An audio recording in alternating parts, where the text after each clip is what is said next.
Bien-aimés dans le Seigneur, nous nous saluons au nom de Jésus. Nous, c'est l'apôtre Marcel Momat, Église évangélique Mancaché, ministère de vie. Pourquoi ministère de vie? Parce que Dieu nous a donné la vision et nous a enseigné ces choses d'une manière claire.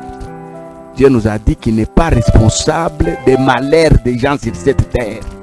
Il peut accepter que tu passes par une souffrance, mais Dieu ne permettra jamais que la souffrance s'installe dans ta vie. Parce que tu dois être un signe pour la maison d'Israël. Vous savez, il y a des choses que si Dieu les faisait pour toi, ça va amener les gens à croire sans qu'on prêche l'évangile. Il nous a dit ça. C'est pourquoi nous disons ministère de vie. Nous venons par la grâce du Seigneur redonner la vie là où le diable l'a arraché. Donner un nom nouveau. Hein? Je te donnerai un nom nouveau que personne ne connaît. Si ce n'est celui qui le reçoit. Apocalypse chapitre 2, le verset 17. Dieu va te donner un nom nouveau. Un nom nouveau. Il va changer ta situation. Les gens vont te respecter. Et les gens vont respecter le Dieu qui t'a créé. Donc nous venons avec l'évangile qui redonne la vie. Là où il y avait la mort, au nom de Jésus, nous redonnons la vie. Pas nous, mais Jésus que nous servons. Là où il y avait la malédiction, bien aimé dans le Seigneur, Dieu vient par le message qu'il nous a donné changer les choses. C'est pourquoi nous mettons beaucoup d'accent sur ça. J'insiste, Dieu n'est pas l'auteur de ton malheur, mais il a permis seulement que le malheur passe par ta vie. On a posé la question à Jésus dans la Bible, dites-nous, mais qui a péché? Et son père, sa mère, ses frères. Quand vous prenez Jean chapitre 9, Jésus répond clairement, il dit, ce n'est ni lui, ni son père, ni sa mère. Hein? Ces histoires, ces problèmes est arrivé dans sa vie pour que ma gloire, la gloire de Dieu se manifeste. Donc quand Dieu permet que tu passes par des moments difficiles, ce n'est pas pour que les gens haïssent Dieu, pour que les gens maudissent Dieu. C'est pour que les gens disent, ah, Dieu est grand. Hein? Ça sera comme un cri dans l'église là, ah, Dieu est grand. Donc toutes ces choses ici sont arrivées pour que Dieu fasse ça. C'est ça. J'insiste beaucoup. Dieu n'est pas la cause de ton malheur. Mais s'il a permis que le malheur passe par ta vie, c'est pour que tu sois un témoignage. C'est pourquoi nous disons toujours, le diable est à la base. Vous voulez voir ta vie changer, il faut avoir l'autorité sur le diable. Je crois une fois à l'église, je l'ai dit, ça peut aider quelqu'un. Nous tous ceux que vous voyez, nous avons des vies bénies. Même toi qui pleures là, hein, toi qui dis, moi, non, ta vie est bénie. Tu souffres encore parce que le diable est debout. Fais un effort, rends le diable courbé. Si le diable se courbe, toi tu vas te relever. Mais si le diable reste debout, toi tu vas demeurer courbé. Et le seul mécanisme pour amener le diable à se courber, bien aimé dans le Seigneur, c'est la vie de la prière. Et nous insistons beaucoup sur ces choses pour que les chrétiens comprennent. Lisez la Bible, méditez la parole, marchez dans la crainte de Dieu. Et ensuite, ajoutez la vie de la prière. Jésus qui était Dieu, le faiseur de miracles. Il allait de ville en ville, faisait le bien. S'il rencontre les boiteux se redressent. L'aveugle voit, les muets entendent. Les pauvres reçoivent. Bien aimé, c'est ça la vie de Jésus. Mais quand vous lisez la Bible, chaque jour il priait. Pourquoi il priait? Pourquoi il priait? Il allait dire non, je ne vais pas prier. N'est-ce pas Dieu tout? Mais il priait. Bien aimé dans le Seigneur, c'est important. Abonnez-vous si vous aimez nos vidéos. Partagez-les si ça vous édifie, si vous trouvez que c'est bon. Mais n'oubliez pas d'activer la barre de notification. Elle vous permettra de recevoir la vidéo dès que nous la balançons. J'aimerais un peu une petite formation, un petit enseignement je vais donner en deux parties. Ça c'est la première partie. Il y aura la deuxième partie. Le thème c'est prophétie, déclaration prophétique et les souhaits prophétiques. Trois choses. La prophétie, la déclaration prophétique et les souhaits prophétiques. Dans les souhaits du prophète. C'est que les prophètes souhaitent. C'est ça les souhaits prophétiques. Alors nous prenons la Bible, nous sommes dans le livre des Nombres, Nombres chapitre 23, le verset 29. C'est parmi les premiers versets de la Bible qui m'ont séduit. Hein? Nombres le chapitre 23, le verset 19. C'est le premier verset de la Bible qui m'ont vraiment séduit. Quand j'ai donné ma vie à Christ, j'ai aimé beaucoup ce verset. C'est ce qui m'a motivé à dire que Dieu est sérieux. Dieu est sérieux. C'est le verset qui nous montre que Dieu est sérieux ici. Si tu es à côté de quelqu'un, à côté de toi, c'est le verset qui nous montre que Dieu est sérieux. Parce qu'il ne change pas. À lui, il n'y a ni changement, ni ombre de variation. Écoutez ce que la Bible dit. Dieu n'est point un homme pour mentir. Ah, ça m'interpelle. C'est que tous les hommes trompent. Hein? Écoutez comment on écrit. Dieu n'est point un homme pour mentir. Ça signifie, et donc un homme trompe. Ça c'est un. De deux. Ni un fils pour se repentir. Donc tous les enfants blessent. Hein? Blessent leur père. Et quand vous blessez le papa, qu'est-ce que vous faites? Vous vous repentez. Vous arrangez. Ce que Dieu dit, ne le fera-t-il pas? Ce que Dieu a dit, il ne va pas le faire. Pourquoi? Ce qu'il a déclaré ne les quittera pas. Que Dieu soit loué. La prophétie c'est quoi? La prophétie c'est ainsi dit l'Éternel. Même si ça vient de ma bouche, c'est Dieu qui le dit par ma langue. Je suis son porte-parole. Pas le porte-parole dans ce monde ici. Le chef n'a pas dit 1, 3, 4. Le chef a dit seulement 1 et 2. Lui, le porte-parole a ajouté même 3, 4, 5. Non.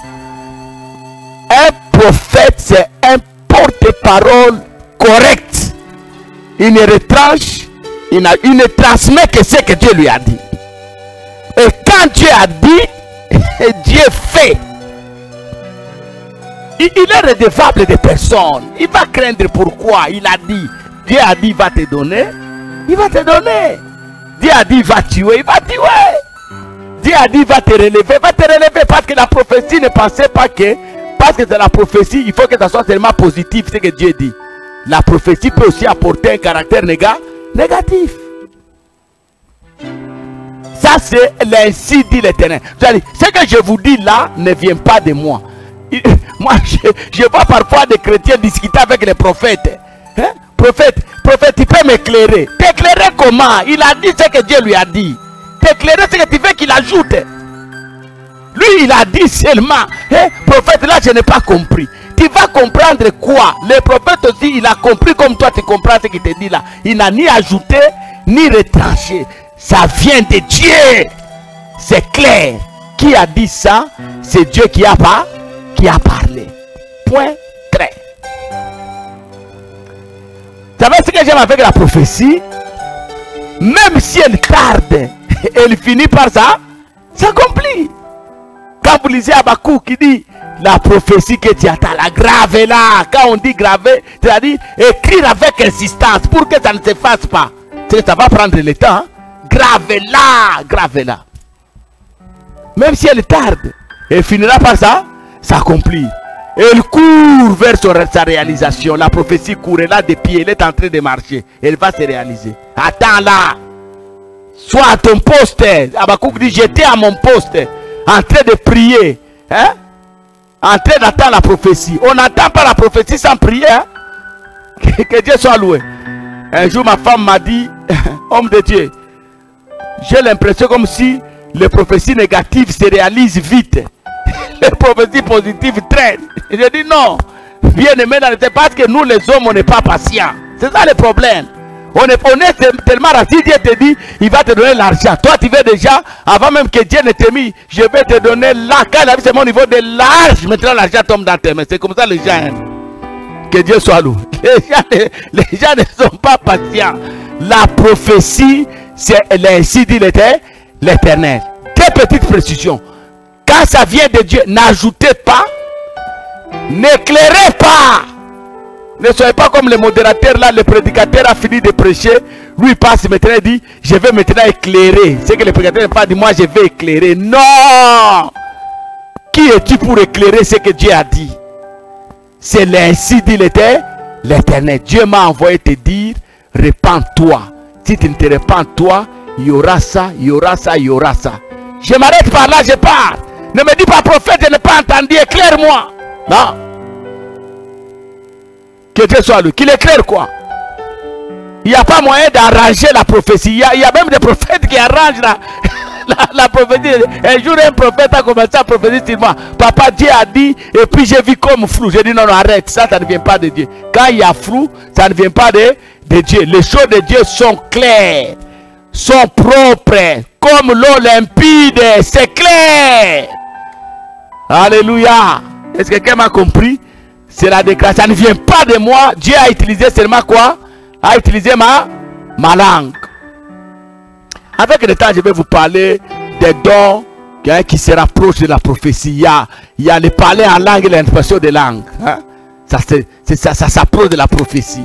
Il y a la parole de connaissance. Ça s'approche de la prophétie. Beaucoup de gens ne sont pas des prophètes. Ils ont seulement le don de parler en langue et d'interpréter en langue. Ils deviennent prophètes. Hein? Non, papa, c'est autre chose. La prophétie, c'est Dieu qui parle. Il utilise ta bouche pour communiquer sa pensée. Un message caché. Dieu parle comme ça. D'ailleurs, dans le temps, même aujourd'hui, il y a des endroits où Dieu lui-même parle. Hein. Vous êtes là en train de prier, vous attendez une voix qui communique les choses. Vous regardez, mais qui parle? C'est la voix qui vient de quelque part. La voix de Dieu vous parle. Mais Dieu utilise la bouche de ses serviteurs pour nous communiquer, bien-aimés dans le Seigneur, hein, sa pensée. Je vous l'avais déjà dit, bien-aimés dans le Seigneur, comment gérer une prophétie à caractère négatif. Hein? Comment gérer ça? Bien-aimés dans le Seigneur, Dieu a dit, va dire à Ézéchias s'il va mourir, qu'il prépare le testament. Prophétie à caractère négatif. Comment gérer? J'avais déjà parlé. C'est quand vous entrez dans nos vidéos, vous allez retrouver cet enseignement-là. Les prophéties à caractère négatif, nous les gérons avec des pensées positives. Parce que Dieu qui a parlé, il peut aussi changer. Il peut changer. Il est souverain. Soudain, je parle à un peuple, je vais détruire. Si le peuple se répand et revient comme moi, je change. Il peut changer lui-même. Devant une prophétie qui cherche à me frapper, je peux me repentir, pleurer, de dire Seigneur, pardonne-moi. Si tu veux me frapper parce que j'avais fait, Seigneur, pardonne. Il est Père. Hein? Il y a deux caractères que vous ne devez pas oublier qui sont cachés en Dieu. Il y a le caractère de la justice. C'est un Dieu juste, hein? Mais c'est un Dieu miséricordieux. Le caractère de miséricorde est plus puissant que le caractère de la justice.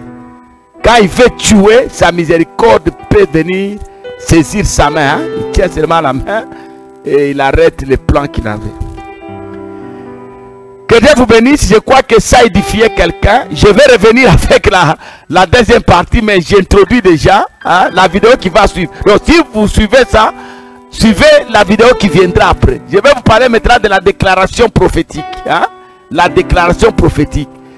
Ça, ce n'est pas Dieu qui parle. C'est l'homme de Dieu qui parle. Hein? C'est l'homme de Dieu qui parle. Il est influencé par l'atmosphère de l'esprit. L'atmosphère de la divinité. Il ne faut pas seulement... Il y a des hommes de Dieu spécialistes. Ils ne pas commencer à déclarer. Non! Il faut, quand vous voulez faire des déclarations, il faut tenir compte de l'atmosphère.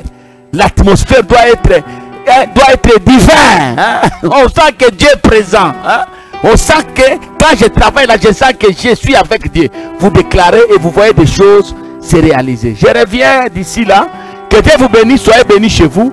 N'oubliez pas de vous abonner, d'activer la barre de notification et de partager nos vidéos. Que Dieu vous bénisse et à la prochaine.